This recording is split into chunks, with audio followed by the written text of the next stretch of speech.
माननीय प्रमुख सचिव जी, ये वीडियो आपको समर्पित करने के लिए बनाया गया है। आपने एक आते आते जो भरोसा शिक्षकों पर दिखाया था कि 3 जिला का विकल्प लेके, उससे हमको उम्मीद बढ़ गई थी कि तय सीमा पर हम लोग का ट्रांसफर हो जाएगा। लेकिन आज 2 दिन 3 दिन गुजरने के बावजूद भी हमारे लिए कोई अच्छी खबर अभी तक नहीं आ पाई है।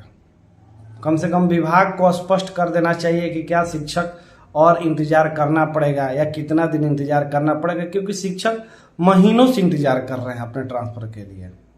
महीनों क्या, साल 1 साल से अधिक हो गया और उनके सामने दिख रहा है कि पूरा का पूरा लोग चला गया और हम लोग वंचित रह गए।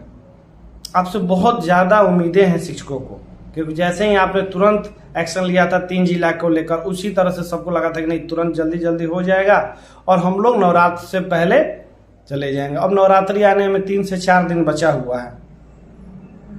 7वीं 8वीं छुट्टियां शुरू हो जाएंगी 27 तारीख से, और शिक्षक के मन में वो अभी द्वंद्व चल रहा है कि क्या उनका ट्रांसफर होगा कि नहीं होगा।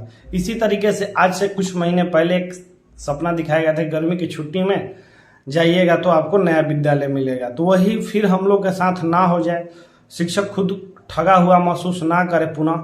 इसलिए आपसे हाथ जोड़ कर रिक्वेस्ट किया जा रहा है सभी शिक्षकों की तरफ से कि जो लोग भी ट्रांसफर से वंचित रह गए हैं उनके लिए कुछ ऐसा चमत्कार कीजिए कि नवरात्रि के बाद उन्हें वापस ना लौटना पड़े।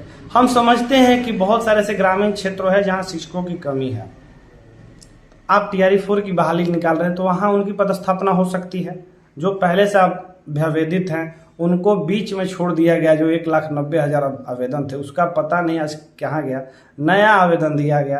पूरे ट्रांसफर प्रक्रिया में हम लोगों ने 4 से 5 बार कम से कम आवेदन दे दिया, लेकिन अभी तक हमारे लिए कुछ अच्छा निष्कर्ष नहीं आया। आज लाखों लोगों का ट्रांसफर हो गया, लेकिन सारे लोग गौन हो गए। ना कहीं विभाग की वाहवाही है, आप भी समझ रहे हैं, ना सरकार की वाहवाही है। क्यों? क्योंकि जो अंतिम लोग छोड़ गए हैं, जिनको ज्यादा जरूरत थी, जो ज्यादा दूर थे, वही लोग बचे रह गए। तो यही लोग आपको धन्यवाद देते, लेकिन जिनका हुआ वो शायद आपको धन्यवाद नहीं दे पा रहे, क्योंकि उनको नीड नहीं था और ऐसे में फॉर्म भर दिए थे और आराम से ट्रांसफर हो गया।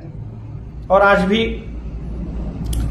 हर एक दिन शिक्षक संघर्ष कर रहा है अपने ट्रांसफर के लिए, कभी ट्विटर कैंपेन के माध्यम से, कभी आपको कॉल करके, कभी सचिवालय जाकर, कभी मंत्री लोग से मिलके। क्योंकि शिक्षक एक राहत भरी जिंदगी चाहता है, उसे नहीं चाहिए शहर में। मुझे खास कर शहर मत दीजिए, मेरे अपने जिला में सबसे सुदूरपूर्ण ग्रामीण क्षेत्र दीजिए। जो भी अंतर जिला ट्रांसफर चाहने वाले हैं बस उनको किसी भी तरीके से अपने जिला में भेज दीजिए। आज 2 दिन की छुट्टी शुरू हो रही है। 2 दिन की छुट्टी में हम लोग घर नहीं जा पाए। 2 दिन की जितना भी दूर लोग हैं, क्योंकि घर जाएगा फिर आएगा, फिर 2 दिन बाद जाएगा। आर्थिक भी हानि है, समय पर वेतन तो अभी नहीं मिल रहा है ना, 20 दिन 25 दिन लेट से ही मिल रहा है। TRE 3 के जो भी शिक्षक वेतन, उनको 4 महीना से वेतन नहीं मिला है। बहुत सारे लोगों में HM HT हैं, उनको वेतन नहीं मिल रहा है। तो ऐसे दर्दनाक स्थिति से शिक्षक गुजर रहा है। हमारा लेवल पे होना चाहिए था, वो भी हमको नहीं दिया जाता है, जिसकी वजह से ना DA बढ़ पा रहा है, ना HRA बढ़ पा रहा है। तो सारी की सारी कठिनाई हमारे ही हिस्से में आ रही है। विभाग प्रिटेंड तो कर रही है कि अच्छा कर रहे शिक्षकों के लिए, लेकिन हम लोग को दिखता नहीं है कि हमारे लिए अच्छा हो रहा है। ग्रीवियांश डाले हो गया लोगों को, महीना दिन ग्रीवियांश पर कोई असर नहीं, आवेदन देते हैं कोई असर नहीं, मैटरनिटी लीव का अनेकों महिलाओं का पैसा नहीं मिल पा रहा है। जबकि माननीय भूतपूर्व ACS सिद्धार्थ सर ने कहा था कि मैटरनिटी लीव का पैसा नहीं रोका जाएगा, संचालन होते रहेगा। लेकिन वास्तविकता जब ग्राउंड पे आइएगा, एक बार शिक्षकों के बीच से कोई सवाल पूछिएगा तो शिक्षक अपने दर्द बयां कर पाएंगे। आज ये शिक्षक सबसे अहम मुद्दा वेतनमान को छोड़कर सिर्फ ट्रांसफर इसलिए चाहते हैं कि घर के नजदीक चले जाए, नहीं तो सबसे ज्यादा बड़ा मुद्दा था वेतनमान। क्योंकि कोई भी नौकरी आदमी ज्वाइन करता है तो एक लेवल पे होता है, एक ग्रेड पे होता है। हम लोग से भी कोई पूछता है कि क्या किस लेवल पे में है, क्या बेसिक पे है, क्या ग्रेड पे है, कुछ नहीं आदमी बोलता है कि मूल वेतन यहाँ से शुरू होता है।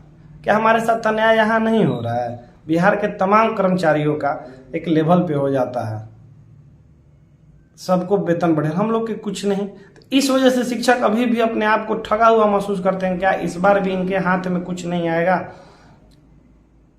हमारे साथ बहुत सारी समस्या है सर, हम लोग का आवाज सुनने वाला कोई नहीं है। BO ऑफिस में जाते हैं तो वहां से दूर दूराया जाता है, डीओ ऑफिस में कोई अच्छे से बात नहीं करता है, डीपीओ ऑफिस में कोई बात नहीं करता, सचिवालय में तो खैर बहुत सारे शिक्षक साथियों घुसने भी नहीं दिया जाता है कि ट्रांसफर के नाम पे आप आ गए हैं, नहीं घुसने, बाकायदा हम लोग सीएल लेके वहां पहुंचते हैं। कष्ट है तभी तो आते, नहीं तो किसको शौक है भाई दर दर भटकने का। कोई नहीं चाहता है कि अपना घर छोड़ के कभी इस दरवाजे खटखटाए, कोई उस दरवाजे खटखटाए। हम लोग परेशान हैं, अपनी परेशानी को लेकर सारे ऑफिस के दरवाजे में खटखटाते रहते हैं। हमारा दर्द बहुत छोटा है, लेकिन इतना हो गया है लंबा, साल से खिंचाते खिंचाते ना कि क्या ही बताया जाए आपको। कोढ़ जैसा हो गया है ट्रांसफर का ये जो पीड़ा है मानसिक में, आदमी हंसना भूल गया है। दिन रात सुबह शाम स्कूल में, स्कूल के बाद घर पर सिर्फ ट्रांसफर। व्हाट्सएप पर चेक करता है कोई सूचना आ जाए, यूट्यूब पे सोचता है कि कोई सूचना आ जाए, फेसबुक पर देखता है, न्यूज चैनल पर देखता है कोई अब उनके लिए अच्छी खबर आ जाए। लेकिन सभी लोगों के हाथ में निराशा आ रही है। क्या ये निराशा को दूर नहीं किया जा सकता है? मानिए सर, आप उम्मीद है कि आप नए नए आए हैं, कुछ हमारी भी समस्या सुनेंगे। आपसे सारे शिक्षकों की तरफ से हम लोग गुहार लगा रहे हैं कि एक बार हमारा सुन लीजिए, उसके बाद जो निर्णय लीजिएगा आप लीजिए, लेकिन एक बार सभी शिक्षकों का दर्द समझिए। सबसे जरूरी है आज के डेट में ट्रांसफर। जो भी शिक्षक वंचित रह गए, खासकर वो जो इनका घर गया पड़ेगा वो अररिया में पोस्टेड है, जिनका घर कैमूर पड़ेगा वो किशनगंज में पोस्टेड है, जिनका घर आरा पड़ेगा वो दरभंगा मधुबनी में पोस्टेड है। अनेकों शिक्षक हैं जो अपने जिले से दूर हैं, कुछ किशनगंज के साथ ही बक्सर में हैं, कुछ किशनगंज के साथ ही औरंगाबाद में है, पूर्णिया से भागलपुर, भागलपुर से बांका वाले फंसे हुए, गोपालगंज में कोई जाना चाहता है, सिवान जाना, हर जिले में शिक्षक जाना चाहते हैं। बस उसको एक सफल तो कर दीजिए, अदला बदली हो जाएगा। आपसे गुजारिश करते हैं माननीय महोदय कि माता रानी की कृपा से आप भी बहुत आगे और जाएं और हम लोग को भी घर पहुंचाएं। धन्यवाद।